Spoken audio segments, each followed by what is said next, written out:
സാറേ, യേശു ജനിച്ച സ്ഥലമെന്നാണ് ബത്ലഹേം അറിയപ്പെടുന്നത്. ആ ബത്ലഹേമിൻ്റെ കൂടുതൽ ഭാഗങ്ങൾ ഇനി ഇസ്രായേലിന് സ്വന്തമാകാൻ പോകുന്നു എന്ന് കേൾക്കുന്നു. എന്താണ് വാസ്തവം? അതായത് പലസ്തീൻ്റെ തന്നെ വാഫ ഏജൻസി, അവരുടെ വാർത്താ ഏജൻസിയാണ്, ഇസ്രായേൽ പറയുന്നതല്ല. അവർ പറയുന്നത് ബത്ലഹേമിനോട് അടുത്തുള്ള പ്രദേശങ്ങളും കൂടിയൊക്കെ ഇസ്രായേൽ കൈവശപ്പെടുത്തുന്നതാണ്. അപ്പോൾ ബത്ലഹേം കുറച്ചുകൂടി വിസ്തൃതമാകുന്നു. ബത്ലഹേം ഞാൻ പോയിട്ടുള്ള സ്ഥലമാണ്.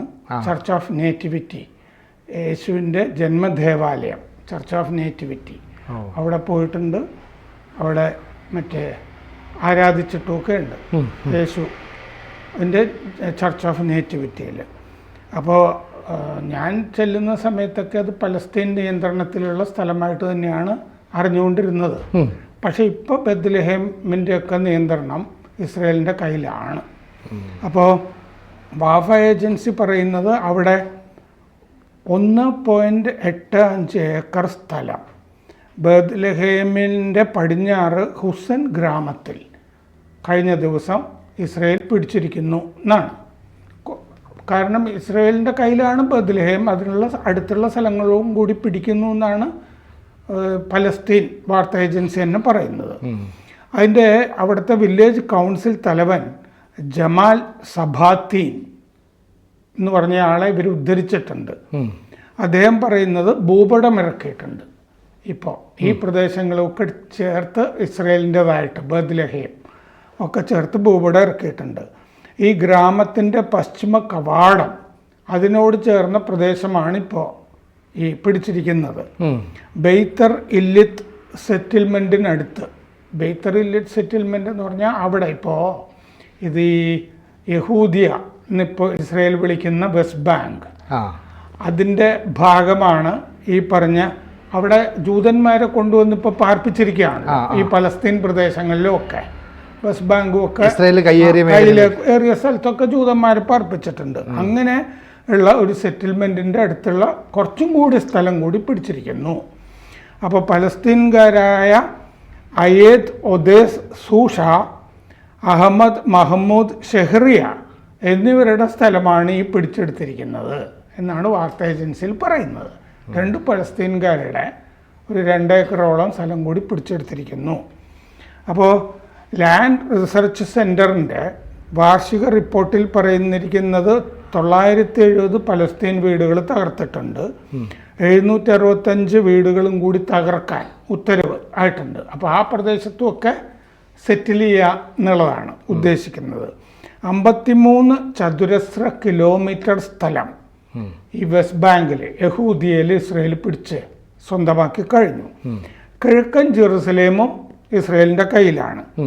ഇപ്പോൾ 2024 355 ബദൂയിൻ കുടുംബങ്ങളെ ഇവിടെ നിന്ന് ഓടിച്ചതായിട്ട് ഈ വാർത്താക്കുറിപ്പിൽ പറയുന്നുണ്ട്. എന്ന് പറഞ്ഞാൽ 2209 മുസ്ലിങ്ങളെ അവിടെ നിന്ന് മാറ്റിച്ചിട്ടുണ്ട്. അപ്പോൾ ധനമന്ത്രി ബസലേൽ സ്മോട്രിച്ച് അടുത്ത കാലത്ത് പറഞ്ഞിരുന്നു ഹെബ്രോൺ തെക്ക്, ഹെബ്രോണൊക്കെ യേശുവൊക്കെ നടന്ന് ജീവിച്ചിട്ടുള്ള സ്ഥലമാണ്, ഹെബ്രോൺ തെക്ക് പലസ്തീൻ ഭൂമി പിടിക്കും എന്ന് പറഞ്ഞിരുന്നു.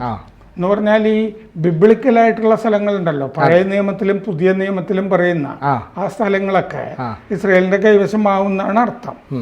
ഈ ഓസ്ലോ അക്കോർഡ് ഉണ്ടായിരുന്നല്ലോ, ഓസ്ലോ ഉടമ്പടി, ഈ ഭൂമിയൊക്കെ ആ ഭാഗത്ത് തിരിക്കുന്നത്, ആ ഓസ്ലോ അക്കോർഡ് അനുസരിച്ചിട്ട് ഏരിയ ABC എന്ന് പറഞ്ഞ് തിരിച്ചിട്ടുണ്ട്. അതിൽ ഏരിയ Bയിലെ ബത്ലഹേം വൈൽഡർനെസ് ലാൻഡ്സ് എന്ന് പറഞ്ഞാൽ പ്രകൃത്യ ഉള്ള സ്ഥലങ്ങളുണ്ടല്ലോ, വനവും അല്ല അങ്ങനെയൊക്കെ ആയിട്ടുള്ള സ്ഥലങ്ങൾ, ധാരാളം വൃക്ഷങ്ങളും ഒക്കെ ഉള്ള സ്ഥലം.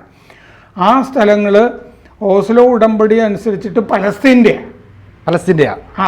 ഓസ്ലോ ഉടമ്പടി അനുസരിച്ചിട്ട് പലസ്തീൻ്റെ ഈ ഏരിയ B എന്ന് പറയുന്നത്. ഏരിയ A എന്ന് പറയുന്നത് ഇസ്രായേലിൻ്റെ, ഏരിയ C എന്ന് പറയുന്നത് 2 ചേർന്നു ഒക്കെ അങ്ങനെയൊക്കെയാണ് ഉടമ്പടി. ഈ ഉടമ്പടിയൊക്കെ ലംഘിച്ചിരും ഇസ്രായേൽ. എന്നിട്ടിപ്പോൾ ഏരിയ Bയിൽ പലസ്തീൻ്റേത് എന്ന് പറയുന്ന ഈ ബത്ലഹേം വൈൽഡർനെസ് ലാൻഡ്സ്, ശരിക്കും ബത്ലഹേം മൊത്തം ഇപ്പോൾ ഇസ്രായേലിൻ്റെ കയ്യിലായി എന്നർത്ഥം. അപ്പോൾ മറ്റേ വെസ്റ്റ് ബാങ്ക്, ഈ യഹൂദിയ വെസ്റ്റ് ബാങ്കിലെ ഏരിയ എ ആണ് ബേത്ലഹേം. പലസ്തീൻ ഉള്ളതാണത് ശരിക്കും, എന്നാൽ ഇപ്പോൾ ഇസ്രയേലിൻ്റെ കയ്യിലാണ്. ജെറുസലേമിന് 10 കിലോമീറ്റർ തെക്കാണ് ഈ ബേത്ലഹേം. നമ്മൾ ജെറുസലേമിൽ പോവുകയാണെങ്കിൽ തൊട്ടടുത്താണ് അവിടെ ബേത്ലഹേം. ബേത്ലഹേം ഗവർണറേറ്റിൻ്റെ തലസ്ഥാനവുമാണ് ബേത്ലഹേം. അവിടെ ഉള്ളത് 28,591 പേരാണ് ജനസംഖ്യാ പ്രകാരം ബേത്ലഹേമിൽ വസിക്കുന്നവർ. ദാവീദ് ജനിച്ച സ്ഥലമാണത് എന്ന് പറഞ്ഞാൽ ഇസ്രയേലിൻ്റെയൊക്കെ തുടക്കത്തിൽ ഈ സംസ്കാരമനുസരിച്ച്, നാഗരികത, സിവിലൈസേഷൻ അതനുസരിച്ചിട്ട് ഇസ്രയേലിന്റെ ദാവീദ് ജനിച്ച സ്ഥലമാണല്ലോ അത്. അപ്പോൾ അത് പിന്നീട് റോമാ ചക്രവർത്തി ഹദ്രിയാൻ നശിപ്പിക്കുകയാണ് ചെയ്തത്. ജൂതന്മാരുടെ സ്ഥലം നശിപ്പിക്കുകയാണ് ചെയ്തത്. കോൺസ്റ്റന്റൈൻ ചക്രവർത്തി വന്നിട്ട് അത് പുനർനിർമ്മിച്ചു. 327 AD, ഇപ്പോൾ CE എന്ന് പറയുമല്ലോ, ക്രിസ്ത്യൻ ഇറ. അതിൽ 327 യേശു ഒക്കെ ജനിച്ച് 327 വർഷത്തിന് ശേഷം ആണ് ഈ ജന്മദേവാലയം, ചർച്ച് ഓഫ് നേറ്റിവിറ്റി, ജന്മപ്പള്ളി പണിതത്. സമരിയക്കാർ ഈ പള്ളി നശിപ്പിച്ചു. ജസ്റ്റീനിയൻ 1 വീണ്ടും പണിതു. അങ്ങനെയൊക്കെ ചരിത്രമുള്ളൊരു സ്ഥലമാണ്. 1099 വരെ മുസ്ലിങ്ങളാണ് ഭരിക്കുന്നത് ബത്ലഹേം. 13-ാം നൂറ്റാണ്ടിൽ മാംലുക് സുൽത്താൻമാർ നഗരഭിത്തികൾ തകർത്തു ബത്ലഹേമിൻ്റെ. 1948 വരെ ഈ പലസ്തീൻ്റെ ഭാഗമാണ്. 1948 ഇസ്രയേൽ ഉണ്ടാകുന്നുള്ളൂ.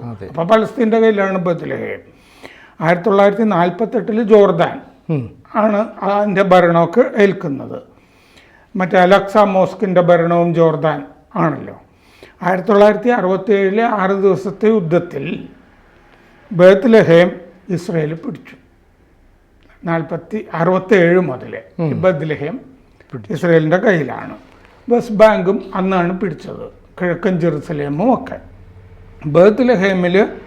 ബേത്ലഹേമിൽ പ്രോപ്പർ ആ സ്ഥലത്ത് മുസ്ലിങ്ങളാണ് കൂടുതൽ, പലസ്തീൻ ക്രിസ്ത്യാനികളും ഉണ്ട്. 1950 ബേത്ലഹേമിൽ 86% ക്രിസ്ത്യാനികളുണ്ടായിരുന്നു. ഇപ്പോൾ 10% ക്രിസ്ത്യാനികളേ ഉള്ളൂ. പക്ഷേ ഇപ്പോൾ ബേത്ലഹേമിന് ചുറ്റും വളഞ്ഞ് താമസിക്കുന്നത് ജൂതന്മാരാണ്. അതാണ് കൈവശവും വെച്ചിരിക്കുന്നത്. അപ്പോൾ ഈ സ്ഥലം പിടിച്ചടക്കലുണ്ടല്ലോ ഇപ്പോൾ പലസ്തീൻകാരുടെ, അവരെയും കൂടി ഓടിച്ചു കഴിഞ്ഞാൽ ഈ ഇപ്പം മുസ്ലിം ഭൂരിപക്ഷം ഉണ്ടല്ലോ ബത്ലഹേമിൻ്റെ ഉള്ളിൽ, അവരെയും അവിടുന്ന് ഓടിക്കുക എന്നുള്ളതാണ് ലക്ഷ്യം. അതിൻ്റെ ഭാഗമായിട്ടാണ് ഇപ്പോൾ ഓരോരോ സ്ഥലങ്ങൾ പിടിച്ചു വരുന്നത്. അതാണിപ്പോൾ ഈ പലസ്തീൻ വാർത്താ ഏജൻസിയുടെ റിപ്പോർട്ടിൽ നിന്ന് നമ്മൾ മനസ്സിലാക്കുന്നത്. ബത്ലഹേമിൽ നിന്നും കൂടി കൂടുതൽ അവിടെയുള്ള മുസ്ലിങ്ങളെ കൂടി അട്ടിപ്പായിക്കും എന്നാണ് ഇതിൻ്റെ അർത്ഥം. പായിച്ചുകൊണ്ടിരിക്കുന്നു. പതുക്കെ ഓരോരുത്തരുടെയൊക്കെ സ്ഥലമൊക്കെ എടുത്ത് മാറ്റുന്നു എന്നുള്ളതാണ് ഇതിൽ നിന്ന് നമുക്ക് മനസ്സിലാകുന്നത്. അപ്പോൾ ഈ സാംസ്കാരികപരമായും പാരമ്പര്യമായിട്ടും ഇത് യഹൂദരുടെ സ്ഥലമായിരുന്നു അവരെ സംബന്ധിച്ചുള്ള അവരുടെ പൗരാണിക കാലത്ത് അല്ലേ. അപ്പോൾ അവിടെ കുടിയേറിയ മുസ്ലിങ്ങളെ അവിടുന്ന് ഒഴിപ്പിച്ച് അവരുടെ സ്ഥലം വീണ്ടെടുക്കുന്നു എന്നല്ലേ അർത്ഥമാക്കുന്നത്? അതാണ് അതിൻ്റെ അർത്ഥം. എന്താണെന്ന് വെച്ചാൽ ഇപ്പോൾ ഈ മത്തായിയുടെ സുവിശേഷത്തിലും ലൂക്കോസിൻ്റെ സുവിശേഷത്തിലും ശകലം വ്യത്യാസമുണ്ട്. നസറത്തിൽ നിന്ന് വന്ന് ബത്ലഹേമിൽ വന്നിട്ട് മറ്റേ പുൽക്കൂടിൽ പ്രസവിക്കുന്നു എന്നുള്ളതാണല്ലോ. അത് കഴിഞ്ഞ് വീണ്ടും നസ്രത്തിലേക്ക് പോകുന്നു എന്നാണ്, തിരിച്ചു പോകുന്നു എന്നാണ്. അപ്പോൾ മറ്റേ ഈജിപ്തിലേക്ക് അതെന്താന്ന് വെച്ചാൽ റോമാക്കാർ അക്കാലത്ത് സെൻസസ് ഒക്കെ എടുക്കുന്നുണ്ടായിരുന്നു. അതിൽ നിന്ന് രക്ഷപ്പെടാനാണ് ഇങ്ങോട്ട് വന്നത് എന്നൊക്കെ ഭാഷ്യങ്ങളൊക്കെ ഉണ്ട്. എന്തായാലും ബത്ലഹേമിലാണ് ജനിച്ചിരിക്കുന്നത്. പിന്നീട് കോൺസ്റ്റന്റൈൻ ചക്രവർത്തിയുടെ കാലത്ത് ജക്കോസ്റ്റ രാജ്ഞി ഒക്കെ കൂടി ഈ മറ്റേ ക്രിസ്തു മതത്തിന്റെ ഭാഗമായി തീരുന്നുണ്ട്. അങ്ങനെയാണ് ചർച്ച് ഓഫ് നേറ്റിവിറ്റി, ജന്മദേവാലയം, ജന്മപ്പള്ളി ഉണ്ടായി വരുന്നതൊക്കെ അങ്ങനെയാണ്. അപ്പോൾ ഈ വിശാല ഇസ്രയേൽ എന്നൊരു ആശയവുമായി ഇസ്രയേൽ മുന്നോട്ട് നീങ്ങുകയാണ്. ഇപ്പോൾ ലെബനന്റെ കുറേ ഭാഗമായി, സിറിയയുടെ കുറച്ചായി, ഇപ്പോൾ ഈ ഹമാസിനെ കൂടെ മാറ്റി മൗണ്ട് ഹെറോൺ പിടിച്ചിരുന്നു നമ്മൾ പറഞ്ഞു സിറിയൻ യുദ്ധത്തിലുമൊക്കെ. കാരണം യേശു ഒരു പ്രകാശ രൂപമായിട്ട് ഈ മലയുടെ മുകളിൽ പോയി അല്ലേ, ദൈവവുമായി സമ്മതിക്കുന്നു. മലയുടെ മുകളിൽ ഒരു പ്രകാശം പോലെ ശിഷ്യന്മാർക്ക് തോന്നിക്കുകയൊക്കെ ചെയ്ത സ്ഥലമാണ്. അതെ. അപ്പോൾ ഈ ആ ചരിത്രത്തിലുണ്ടായിരുന്ന സ്ഥലങ്ങളെല്ലാം ഒന്നിനു പുറകെ ഒന്നായി ഇസ്രായേലിന്റെ കൈവശത്തിലേക്ക് വന്നു ചേരുകയല്ലേ. അപ്പോൾ അതിനെ ഇസ്രായേൽ ജനത അല്ലെങ്കിൽ ലോകമെമ്പാടുമുള്ള ജൂത ജനത ഏറെ സന്തോഷത്തോടെ ബെത്ലഹേമിലേക്ക് ഇവിടുന്ന് കുറെ യാത്ര ടൂർ പാക്കേജുകളുണ്ടല്ലേ, ടൂർ പാക്കേജുകളൊക്കെ ഉണ്ട്. അപ്പോൾ ബെത്ലഹേം അങ്ങനെ ഒരു സ്ഥലമായിട്ടാണ് എല്ലാവരും വർഷിപ്പ് ചെയ്യുന്ന ഒരു സ്ഥലമാണ്. അതെ അതെ. അപ്പോൾ ഈ ലോകമെമ്പാടുള്ള ജൂതന്മാർക്ക് ഏറെ സന്തോഷം നൽകുന്ന ഒരു വാർത്തയും കൂടെ ആണെന്ന് പറയുന്നത് അല്ലേ. കാരണം ബെത്ലഹേം എന്ന് പറയുന്നത് അവരുടെ യേശുവിനെ സംബന്ധിച്ചിടത്തോളം വളരെ പ്രധാനപ്പെട്ട സ്ഥലമാണ്. അത് ഇസ്രായേൽ എന്ന് പറയുന്ന ജൂതരാജ്യത്തിലേക്ക് വന്നു ചേരുന്നു. അപ്പം ഇനി ബാക്കിയുള്ളവർക്ക് ഈ പറയുന്ന അതിക്രമിച്ച് കയറിയാണെങ്കിൽ സ്വയം പിൻവാങ്ങി പോകുക, അതല്ലേ അല്ലേ. അതെ അതെ അതെ. ഈ ബെത്ലഹേമിലൊക്കെ നടക്കുന്നതൊക്കെ ഞാനും ശ്രദ്ധിക്കും. ഞാനും ബെത്ലഹേമിൽ പോയിട്ട് ഈ അവിടുത്തെ മരത്തിൽ തീർത്ത ഈ ഒരു യേശുവിൻ്റെ പ്രതിമ മരത്തിൽ തീർത്ത അവിടുത്തെ മരം അല്ലേ, അവിടെ നിന്ന് കൊണ്ടുവന്നു ഞാൻ. അത് ഇപ്പോഴും എൻ്റെ കയ്യിലുണ്ട്. നന്നായി ചെയ്തിട്ടുള്ള ഒരു ഇതായിട്ട് തോന്നി. കൊത്തിയെടുത്തത്, മരത്തിൽ കൊത്തിയെടുത്തത്. ഈ ബെത്ലഹേമൊക്കെ സാറിൻ്റെ അനുഭവം വെച്ച് നോക്കാൻ വളരെ മനോഹരമായ സ്ഥലം തന്നെയാണോ? അതെ.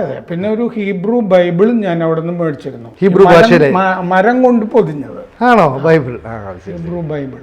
അപ്പോൾ ഇനിയും ഇത്തരം ടൂർ പാക്കേജുകളൊക്കെ ആയിട്ട് ആളുകൾ പോവുകയാണെങ്കിൽ ഈ ബെത്ലഹേമിൻ്റെ കൂടുതൽ മനോഹാരിതയൊക്കെ ഇസ്രായേലിലൂടെ അവർക്ക് ദർശിക്കാൻ പറ്റും അല്ലേ. അതെ അതെ. കൂടുതൽ വാർത്തകളും വിശേഷങ്ങളും നിങ്ങളിലേക്ക് എത്താൻ ABC മലയാളം സബ്സ്ക്രൈബ് ചെയ്യുക, ബെൽ ബട്ടണും അമർത്തുക.